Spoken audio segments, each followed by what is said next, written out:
Nic, thanks for your time. We appreciate it.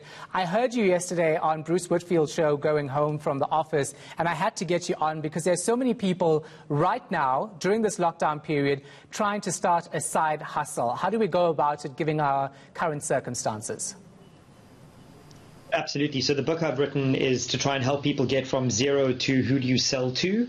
And there's a whole variety of tips and tricks. The main thing in starting a side hustle is to try and stick in your wheelhouse, list the skills you've got, that idea you've been wanting to get out in the world. Now is the time to start getting it out into the world. One of the things that I urge people to do in the beginning with your side hustle is to define what success and failure look like, so that you're not sapping too much of your time from the world, because it's a side hustle, it's not your main thing.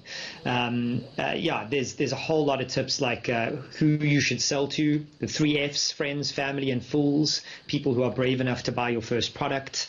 One of the things you should always be doing is closing. So wherever you are, talk about your side hustle, engage with people, don't keep it close to your chest. Get it out in the world and see if people start to buy from you. Yeah. So, of course, let's just say you want to come up with selling a product. There's a lot that you need to keep in mind when you want to sell something. It has to meet certain regulations and standards. So who do you go to actually get assistance and advice on this?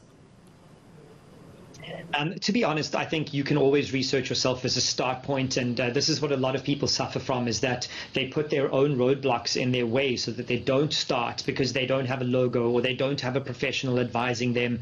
For a side hustle, the idea is to get something out into the world as quickly as you can. Look, there are always rules if you're selling food, if you're selling products that people are going to use in a way that is health related. But for side hustles, you want to try and not boil the ocean. You want to build something small, get it out into the world, and then try and make it big. Don't put those roadblocks in your way. Be as efficient as you can with your time, your money, and your effort, so that your side hustle gains some traction before you go and seek out the very expensive help of a professional. The idea here is to set a clear goal. You want an extra 1,000 or 2,000 rand a month. Great. When you hit that goal, reassess if you need to carry on and grow. Otherwise, just keep going with getting that little side income into your life. Yeah, so let's talk about the finances, because you mentioned money. Do you need lots of money to have a side hustle? Absolutely not. We live in a world where we think that everything needs to be big and fast. And for a side hustle right now especially, you don't want to dive into the world too quickly. You want to plan, you want to be careful, and you want to only spend the amount of money you can afford to lose. We are in tricky times, and I am in no way saying that you should plow all your money into your side hustle. You should save and have savings first, and then use whatever extra income you have, even if it's 300, 400, 500 rand a month, to build up a little kitty so you can go and build that business. My previous business, I started with 5,000 rand.